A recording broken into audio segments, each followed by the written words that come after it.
Hello students, कैसे हैं आप लोग। Welcome to this session. My name is doctor Kavita Rawat, your English teacher from ICT virtual classroom.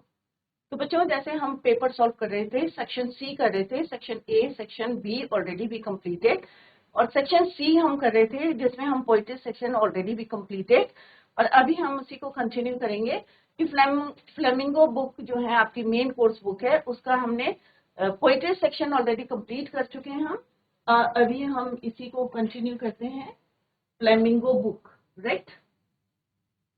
तो flamingo book में भी आपके जो है answer the following questions in 30-40 words. और एक क्वेश्चन कितने नंबर का होता है बच्चों आपका? 2 मार्क्स का होता है। 5 क्वेश्चंस दिए रहते हैं और 10 मार्क्स का। क्लियर? तो आपको ये पता होना चाहिए कि कौन सा क्वेश्चन जो है, firstly try to understand the meaning of that question, और फिर देखिए कि किस चैप्टर से है वो, आपको अपने आप जो है आंसर याद आ जाएगा। तो first one is your, what did the writer do to learn swimming at the YMCA pool. तो अभी आपको याद होगा कि पूल की बात कर रहे हैं, तो पूल का मतलब क्या है बच्चों? कि से किसकी बात कर रहे हैं हम? डीप वाटर से है ये, और यहाँ पे हम, it is written by William Douglas. तो कौन से चैप्टर का है ये क्वेश्चन? Deep water. और ऑथर कौन है इसके? विलियम डगलस है, और उन्होंने अपना ही एक्सपीरियंस यहाँ पे शेयर करा था। अभी आपको पूरा चैप्टर लर्न जो है आपके माइंड में आ गया होगा कि किस तरह से जब वो छोटे से थे अपने फादर के साथ गए थे, और जो वो डर था, चाइल्डहुड डर, जो एक फियर था उनके अंदर, तो कैसे यहाँ पे क्वेश्चन इज कि what did the writer do to learn swimming in the at the YMCA pool, कि उन्होंने स्विमिंग को सीखने के लिए क्या किया। तो क्योंकि उनका एक डर था, बचपन का डर था, राइट। तो कैसे ओवरकम किया उन्होंने? His experience of drowning at the YMCA pool had a very deep impact on Douglas. शुरू में बहुत ज्यादा वो डरते थे। He became extremely terrorized and fearful of death. तो किससे डर लगता था? ऑब्वियसली अगर हम पानी में जा रहे हैं और हमें नहीं आता है तो किसका डर रहेगा हमें? डेथ का रहेगा। ड्रोन हो जाएंगे हम, वहां पे डूब जाएंगे। Drowning at the YMCA pool had a very deep impact. Douglas, he became, जब वो 3-4 years के थे, जब किस तरह से उनके फादर जो है सी बीच में ले गए थे, और किस तरह से जो वेव्स थी, किस तरह से उनको वरीड हो गए थे वो, और वो जो डर था उनका, उसको ओवरकम कैसे किया। He had experienced both the sensation of dying and terror that fear of it can produce, so his will to live grew in intensity. और कैसे उन्होंने जो है उनको एक था कि कई बार होता है ना, हम गिव अप कर देते हैं कि एक डर हमारे अंदर रहता है, बट उन्होंने कोशिश करी। He learn slowly to become a swimmer, brushing aside his fear gradually. Clear? Next question है, a Saheb happy working at the tea stall. तो इसमें आप यहाँ पे और भी जो है पॉइंट्स लिख सकते हैं कि किस तरह से जो है, क्योंकि 30-40 वर्ड्स का है तो इसको ऐसे चेंज भी कर सकते हैं कि किस तरह से एक स्विमर उन्होंने जो है he decided to take the help of a swimmer, और उन्होंने एक जो है इंस्ट्रक्टर को रखा था, और किस तरह से उन्होंने उनको सिखाया था हाउ टू स्विम या how to overcome from the fear. A Saheb happy working at the tea stall. तो साहेब का क्वेश्चन है, तो कौन से चैप्टर का है बच्चों? Lost spring. तो स्टोरीज थी इसमें। तो पहला क्वेश्चन है, a Saheb happy working at the tea stall. क्या साहेब खुश था टी स्टॉल पे वर्क करते हैं? तो ये इसको थोड़ा सा एक्सप्लेन करना है। तो this question is from the chapter Lost Spring written by Anees Jung. तो आपको याद आया होगा कि एनीस जंग किस तरह से वो एनकाउंटर्ड हुई थी, किससे? साहिब से, और उन्होंने देखा था कि किस तरह से वो गार्बेज से कॉइन को कलेक्ट कर रहा था।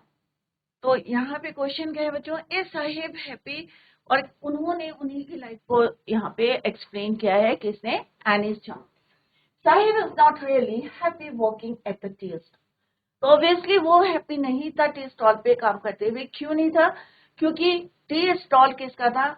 ऑनर का था, उसका अपना नहीं था। जो कंटेनर था वो उसका अपना नहीं था, और किसी के अंडर में वो काम कर रहा था, कोई फ्रीडम नहीं थी उसके। That is why he is not happy working at tea stall. Sahib is not really happy working at the tea stall because working for a master meant sacrificing his freedom. Obviously जब वो garbage जो है किस तरह से सुबह निकल जाता था, उसका अपना एक बैग था, राइट, और यहाँ पे क्या था, जो कंटेनर था वो भी किसका था, उसके मास्टर का था. कोई फ्रीडम नहीं थी. अगर किसी के अंडर में काम करते हो, इट मीन्स क्या करे, you sacrifices your freedom. Working for a master meant sacrificing his freedom and his carefree look. एक निश्चिंत रहता है इंसान, कोई बर्डन नहीं रहता, कोई टोकने वाला नहीं है, एक फ्रीली जो है काम होता है. तो यहाँ पे लैक जो है उसके फेस में नहीं दिख रहा था.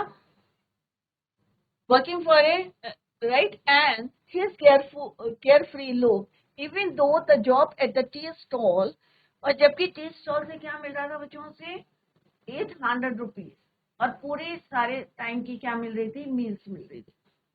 800 rupees and all his meals. He seems less content than before.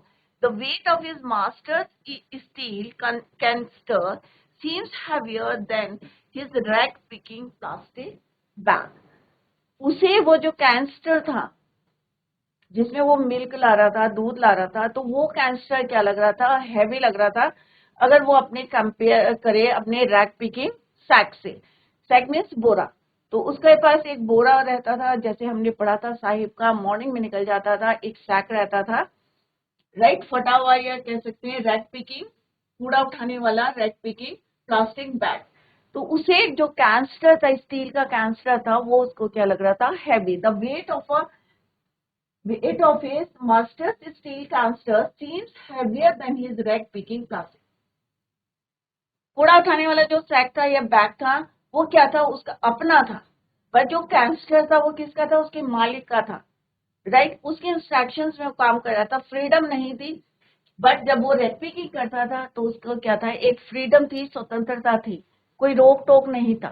तो that is why Sahib is not happy working at the tea stall. Clear बच्चों? नेक्स्ट क्वेश्चन क्या है बच्चों, व्हाट मेक्स, ये भी मुकेश की स्टोरी है, लॉस्ट स्प्रिंग सेम चैप्टर का है, second story. What makes the city of Firozabad famous. सारे बच्चों को पता है कि फिरोजाबाद किस चीज के लिए फेमस है, बैंगल मेकिंग के लिए. क्लियर? दूर दूर तक ग्लास वर्क के लिए, दूर दूर तक जो है इसकी बैंगल्स जो है, फिरोजाबाद जो है, it is famous for glass work. The city of Firozabad is famous for its bangle, या ग्लास वर्क भी लिख सकते हैं. Every other family in Firozabad is engaged in making bangles.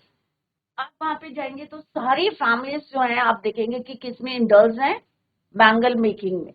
और उनके घर कैसे हैं, डिंगी से साल हैं, छोटे से हैं, no light no air, but still they were working. और किस तरह से वो जो है still they are working there. और छोटे छोटे बच्चों को जो इलीगल होता है बट स्टिल जो है वो वहां पे काम करते हैं, और sometime they lose their eyesight. Every other family in Firozabad is engaged in making bangles. It is the center of India's glass blowing industry. और ये क्या है Firozabad? It is the center of India's glass blowing industry.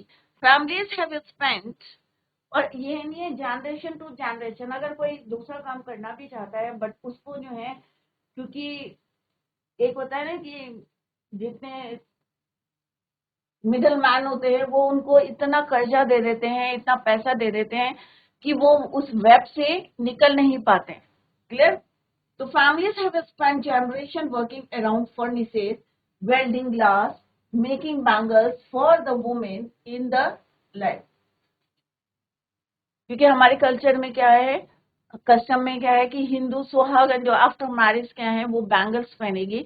तो सुहाग का क्या है, एक सिंबल ऑफ सुहाग. तो यहाँ पे जनरेशन टू जनरेशन क्यों आते हैं, क्योंकि वो क्या है, पुअर है, गरीब हैं. और जिस जैसे अभी मैंने बताया है कि पैसा जो है फिर एक होता है ना इंटरेस्ट पे इंटरेस्ट लग रहा है, तो और इतने पुअर हैं कि वो उस वेब में फंस जाते हैं. क्लियर? और बाहर नहीं निकल पाते. तो सिंपल सा यहाँ पे ये क्वेश्चन नहीं है बच्चों, सिंपल सा क्वेश्चन है कि फिरोजाबाद किस चीज के लिए फेमस है? तो obviously it is famous for bangles and glass work. Every other family यहाँ पे ग्लास वर्क भी ऐड कर सकते हैं. Engage in making bangles. It is the centre of India glass blowing industry. Families have spent generation to generation working around furnaces, welding, glass, making bangles for the women in the land for generation to. आप ये हमने already लिखा है generation to generation. Clear? तो simple सा answer लिखना है, आपको इतना कॉम्प्लिकेटेड नहीं करना है कि it is famous for glass work and bangles. Why did Gandhi ji go to Lucknow in December 1960? तो ये चैप्टर के शुरू में हमने पढ़ा था कि गांधी जी वहां क्यों गए थे दिसंबर 1916 में. Who met him there and why? कौन उनको वहां मिला था और क्यों मिला था? ये लॉन्ग क्वेश्चन में भी आ सकता है बच्चों. तो अभी यहाँ पे 30-40 वर्ड्स का है, तो उतना ही हमने वर्ड लिमिट के अकॉर्डिंग हमने यहाँ लिखा है. तो this question is from the chapter Indigo written by Louis Fischer. इसने लिखा है बच्चों लुइस फिशर ने. तो गांधी जी क्यों गए थे? अब यहाँ पे डेट है तो हम क्या लिखेंगे? When had gone. तो सिंपल सा लिख सकते हैं आप, Gandhi ji had gone to Lucknow in December या went to Lucknow in December 1916. ये पास्ट में लिखना है हमें. Had gone to Lucknow in December 1916 to attend. क्या अटेंड करनी थी उन्हें? एक conference, convention of the Indian National Congress party. There he met. और वहां वो किससे मिले थे? एक किसान से मिले थे, पीजेंट से मिले थे, जिनका नाम क्या था? Rajkumar Shukla. He met a peasant who came up to him looking like any other emaciated and penurious Indian peasants, जैसे हमारे जो है इंडियन फार्मर्स रहते हैं, and introduced himself as Rajkumar Shukla from Champaran. कहाँ से आए थे? चंपारण. तो वहां क्यों गए थे? तो अटेंड, एक कॉन्फ्रेंस अटेंड करने गए थे. किसकी? इंडियन नेशनल कॉन्फ्रेंस की. और वहां पे उन्हें एक पीजेंट मिले थे जिनका नाम क्या था? राजकुमार शुक्ला. और उन्होंने अपना इंट्रोडक्शन क्या दिया था? राजकुमार शुक्ला फ्रॉम चंपारण, बिहार. बिहार से थे चंपारण. क्लियर? तो इस तरह से आपको आंसर लिखना है. Why was the crofter so talkative and friendly with the peddler? अब ये किससे है बच्चों? The rat trap, written by Selma Lagerlof. It is written by Selma Lagerlof. The chapter name of the chapter is Rat Trap. He had no wife or children. अब क्यों था talkative? जो जिसने उसको शेल्टर दिया था रैट ट्रैप सेलर को, क्योंकि उसकी वाइफ नहीं थी, चिल्ड्रन नहीं थे, and craved company and friends. So one day when the peddler turned up at his doorstep, he was happy to find someone to talk, to be relieved of his boredom and monotony, boring जो life थी उसकी. तो उसे लगा भी कोई आया है, तो दैट इज वाई उसने उसको वेलकम करा था. This is the reason he was so talkative and friendly with the family. क्योंकि वाइफ नहीं थे, कोई बोलने वाला नहीं था, अकेला रहता था. तो किसी को देख के जो है ऑब्वियसली, कोई भी हो, अकेले रहते हैं और आपके सामने कोई आ जाए तो ऑब्वियसली आप क्या होंगे? खुश होंगे, वेलकम करेंगे. राइट? तो इस तरह से आपको क्वेश्चन करने, टू द पॉइंट आंसर्स लिखने, ज्यादा लेंथी नहीं लिखने हैं आपको. क्लियर बच्चों? टू द पॉइंट, क्योंकि आंसर पता चल जाता है कि बच्चे ने किस टाइप से लिखा है. तो to the answer should be जो है टू द पॉइंट होना चाहिए बच्चों, लेंथी नहीं होना चाहिए. क्लियर? तो फर्स्ट क्वेश्चन फ्लेमिंगो बुक का ये इस टाइप से आएगा आपको. नेक्स्ट क्वेश्चन आते हैं बच्चों, लॉन्ग क्वेश्चन आते हैं 125 to 150 वर्ड्स. फर्स्ट क्वेश्चन, इसमें भी आपको इंटरनल चॉइस है कि दो क्वेश्चन है, उसमें से आपको एक क्वेश्चन करना है. तो first is your the people in the story the last lesson. ये right? Suddenly realize how precious their language is to them. What shows you this? Why does this happen? तो छोटे छोटे पार्ट्स में the last lesson Alphons डॉटेट ने लिखा है बच्चों. तो लास्ट लेसन में हमने देखा था कि जर्मन का किस तरह से ऑर्डर आए थे बर्लिन से. The German had conquered the territory. और किस तरह से हमने देखा था कि जर्मन ने किस पे विक्ट्री करी थी? फ्रांस पे.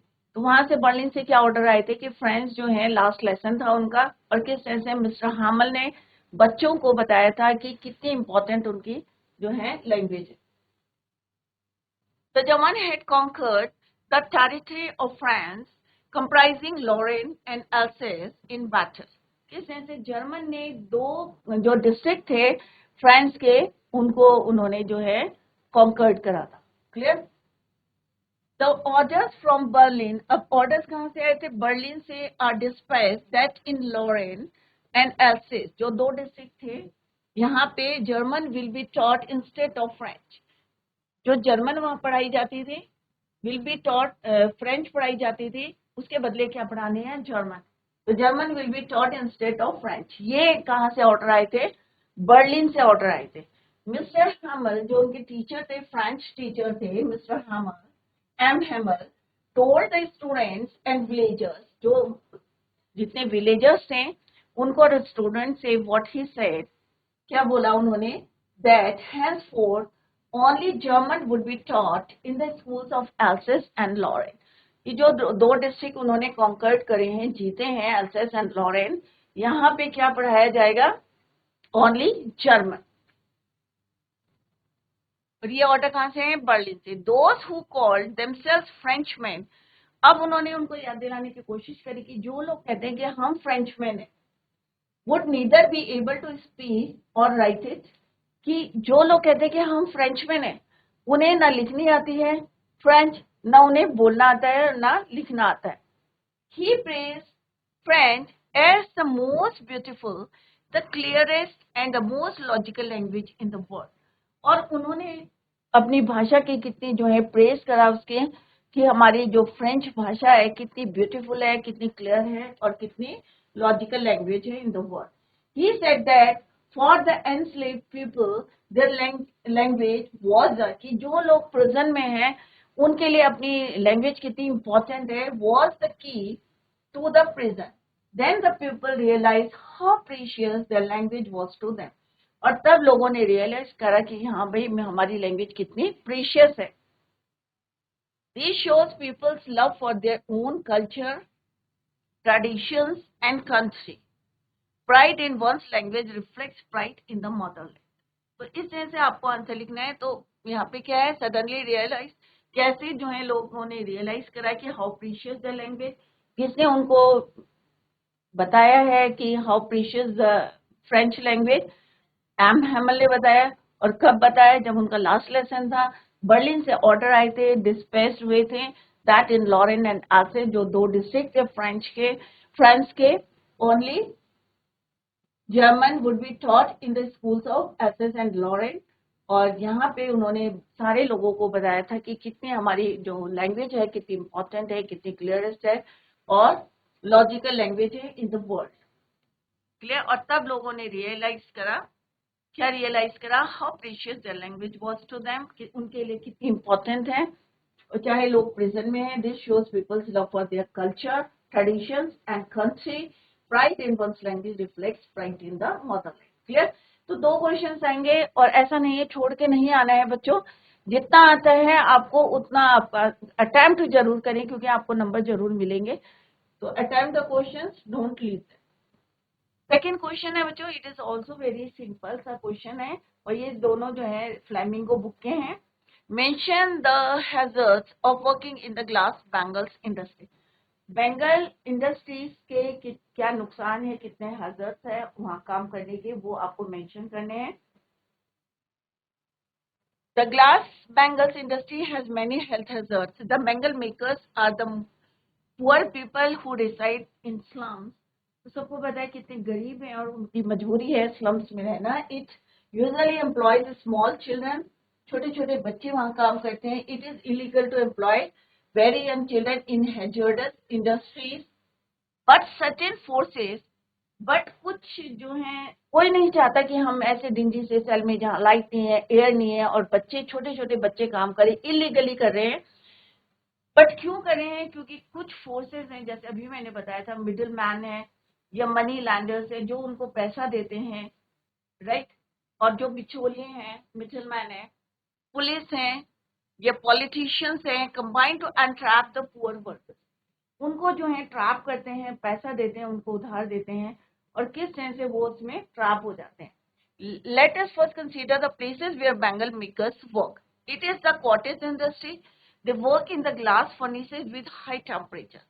और जैसे मैंने बताया कि वहाँ पे लाइट नहीं है, एयर नहीं है, डीजे से सेल है, और उसमें जब वो काम करते हैं एट हाई टेम्परेचर, तो आप देख सकते हैं जब आप धूप से एकदम अंधेरे कमरे में आते हैं तो आप कैसा फील करते हैं।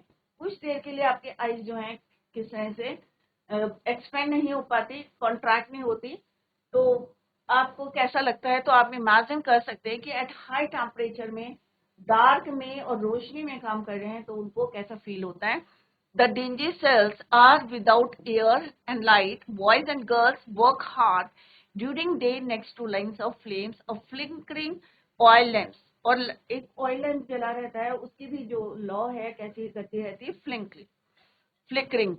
They wear pieces of colored glasses into circles of bangles. किस तरह से चूड़ियां हमें पहननी बहुत अच्छी लगती है, कलरफुल बैंगल्स जब चूड़ी वाला लाता है या हम शॉप में खरीदने जाते हैं तो कलरफुल बैंगल्स हमें बहुत अच्छे लगते हैं, बट उसके पीछे कितना हार्ड वर्क कर रहे हैं, इलीगल जो छोटे छोटे बच्चे कर रहे हैं. Even sometimes they lose their eyesight. Their eyes are more adjusted to the dark than to the light outside. और किस तरह से उनकी आंखें जो है एडजस्ट करने की कोशिश करती हैं dark then to the light outside. जैसे अभी मैंने बताया कि अगर हम रोशनी से अंधेरे में आते हैं तो हमारी आंखें जो है एडजस्ट करने की कोशिश करती हैं. दैट इज वाई, और ये इनका क्या है, डेली का काम. That is why they often end up losing their eyesight because they become adult. बड़े होने तक वो जो है sometime they lose their eyesight. Glass blowing, welding and soldering pieces of glass are all hell hazards. कई बारी polish करते करते जो है, हमने एक पढ़ा था कि एक एडल्ट ने अपनी आई रोशनी खो दी थी, lost his eyesight. Even the dust from polishing, जो अभी मैंने बताया, dust from polishing the glass bangles adversely affects the eyes and even adults go blind. क्योंकि इतना पाउडर फॉर्म पॉलिश करते हैं तो वो उनकी आंखों में चला जाता है और क्या होते हैं, adults go blind. Thus, the surroundings, prevailing conditions, and the type of job involved all prove risky to the health of the workers. These bangle makers do not get due wages. और जितना वो मेहनत करते हैं उतना उनको wages नहीं मिलता है. And he remain caught in a web of poverty. और वो हमेशा पूरी जिंदगी, इसीलिए उन्हें जनरेशन टू जनरेशन उनके बच्चे भी उसी में इन्वॉल्व रहते हैं, क्योंकि किसमें ट्रैप हो जाते हैं, they remain caught in a web of poverty in all their life. पूरी जिंदगी जो है वो उसी में ट्रैप रहते हैं. क्लियर. तो दोनों में से एक क्वेश्चन करना है, जो आपको बेस्ट आता है वो अटेम्प्ट करें, क्योंकि दोनों क्वेश्चन बहुत इजी हैं. तो आप चाहे पॉइंट्स में भी इसको लिखेंगे तो भी आपको जो है नंबर मिल सकते हैं. इधर या पॉइंट्स में लिखें आप, और या फिर स्टेट से लिखें, तो you will get full marks. Clear. तो ये हमारी फ्लैमिंगो बुक है. तो हमने देखा बच्चों, फ्लैमिंगो बुक में पोएट्री सेक्शन का आपका एक्सट्रैक्ट बेस्ड क्वेश्चंस आए हैं एग्जाम में. सेकंड आया है आपका 30-40 वर्ड्स के क्वेश्चन से. सेकंड हमारा आया है टेक्स्ट से, फ्लैमिंगो बुक का 30-40 वर्ड्स के क्वेश्चन से. और नेक्स्ट क्वेश्चन हमारा लॉन्ग क्वेश्चन है जिसमें आपकी इंटरनल चॉइस है. नेक्स्ट है आपके विस्टास बुक. विस्टास बुक का भी आपको दो लॉन्ग क्वेश्चंस आएंगे, 125 और 150 वर्ड्स के. इसमें भी आपको इंटरनल चॉइस है, दोनों में से आपको एक क्वेश्चन करना है. Describe briefly how the third level was a medium of escape for Charlie. अब यहाँ पे पूछा है कि थर्ड लेवल किस तरह से चार्ली को जो है एस्केप के, वहां से बच के जाने के लिए जो है एक डिस्क्राइब करना है आपको यहाँ पे. The third level of was a medium of escape for the protagonist Charlie. It was his escape and refuge from the reality of the harsh world full of pressure. क्योंकि इतना ज्यादा वो वॉर चल रही है, इतना ज्यादा एक तरह से फ्राइटेंड था, तो उसका माइंड था कि हाँ भाई यहाँ पे क्या है, थर्ड लेवल है. तो अपनी जिंदगी से बहुत ज्यादा वो परेशान था. Pressure, tension and stress. He hallucinated himself to a time before the deadly wars took place. The fears, anxieties, and insecurities of the modern world are taking its toll. Charlie too was unable to cope up on man's mind. He feels helpless and frustrated and seeks temporary rest. क्योंकि वो चाहता था इन सारी चीजों से बचना, क्योंकि world war चल रही थी उसी के समय जो है कितना टेंशन था उसको, सेफ्टी नहीं थी, इनसिक्योर था from life harsh realities. Charlie too was unable to cope up with his fast-paced, stressful life, so his flight to the third level was undoubtedly a medium of escape for him.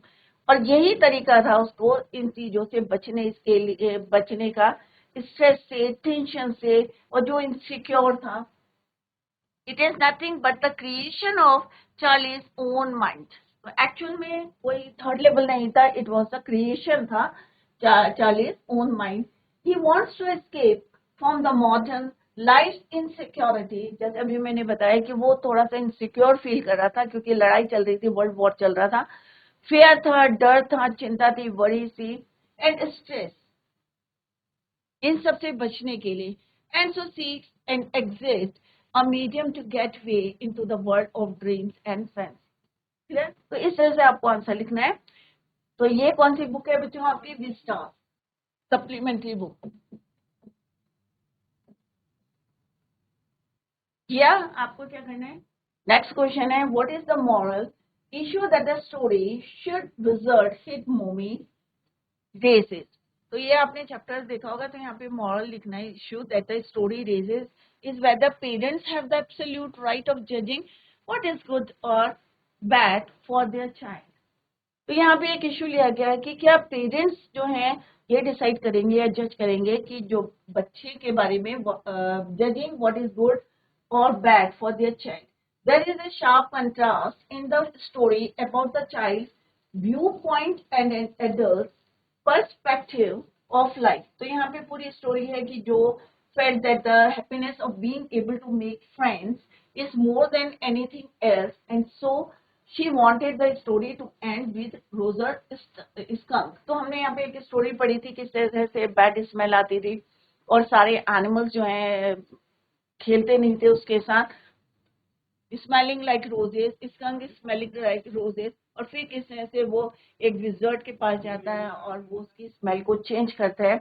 On the other hand her father Jack ended the story by saying that his mother was right in getting. और यहाँ पे इस तरह से जो है पूरा answer आपको लिखना है. क्लियर? तो सिंपल सा आपको लिखना है यहाँ पे आंसर, either this one, और ये दोनों में से कोई एक अटेम्प्ट करना है आपको एग्जाम में. He also advocates that the children should respect their parents' opinion and obey them unquestioningly. Jack also narrated that all the other animals finally accepted Roger as he was emphasizing the importance of a person's originality and individuality. तो इस तरह से दो question आएंगे आपको long question विस्तार से. Supplementary book है, आपको एक अटेम्प्ट करना है. नेक्स्ट क्वेश्चन विस्तार से आता है बच्चों, सिंपल सा है. चैप्टर आपको सारे पढ़ के जाने हैं, कहीं से भी कोई भी क्वेश्चन आ सकता है आपका. नेक्स्ट क्वेश्चन आता है, answer the following question in 30-40 words. Clear? तो यहाँ पे 4 क्वेश्चन हैं आपके. How does our writer define a first day cover. तो फर्स्ट डे कवर क्या होता है, राइट? तो ये आपको यहाँ पे डिस्क्राइब करना है. Stamp collectors buy new stamps on the day they are release, paste them on letters, mail them to their own address. वो क्या कहते हैं, कोई भी स्टैम्प निकलता है तो फर्स्ट डे वो अपने एड्रेस में इसको सेंड करते हैं और उसको, उसी को हम क्या कहते हैं, एज ए फर्स्ट डे, क्योंकि वो उनके पास एज ए कलेक्शन जो है कलेक्ट करके रखते हैं, सेव करके. When the letter arrives at their house with the post mark and the date, तो उन्हें ये याद रहता है कि भाई किस डेट में वो स्टैम्प जो है निकला था, या that is why they save it in their collection. This type of letter, इसको हम क्या कहते हैं, फर्स्ट डे कवर. जो स्टैम्प कलेक्टर्स होते हैं वो क्या करते हैं, जिस दिन स्टैम्प जो है मार्केट में आता है या पोस्ट ऑफिस में आता है तो वो अपने एड्रेस में उसको पोस्ट कर देते हैं. तो उसमें डेट लगी रहती है बच्चों, पोस्ट मार्क लगा रहता है. तो वो ये कलेक्शन रहता है, कभी कोई पूछता है या उनका अपनी हॉबी रहती है स्टैम्प कलेक्शन की, तो that is called your first day cover. इसीलिए बोला है क्योंकि फर्स्ट डे वो जो है पोस्ट ऑफिस में आया था, मार्केट में आया था, यू कैन से. उसी दिन वो अपने एड्रेस में सेंड करते। Who was Dr. Sadao? Where was his house? तो Sadao कौन थे? एक सर्जन थे, साइंटिस्ट थे of Japan. He was a sympathetic man who remained loyal to his profession even in adverse situations. He lived in his ancestral square stone house in Japan. तो ये answer आपको लिखना है, दो पार्ट में है, तो सिंपल सा पहले आप लिखेंगे who was Dr. Sadao और where was his house. Second question आता है what was the basic tale of his stories told by Jack. तो अभी हमने एक जैक का लॉग क्वेश्चन करा था, उसी टाइप से यहाँ पे भी आपको लिखना है स्टोरी के बारे में। What is it that draws Derry towards Mr. Lamb in spite of himself? तो Mr. Lamb spoke words of encouragement, hope, jest for life, which no one had ever spoken to him. किसी ने ऐसे words उससे बोले नहीं थे। He makes the boy aware of his physical strength and explains the importance of emotional well-being. This realization draws him closer to the old man.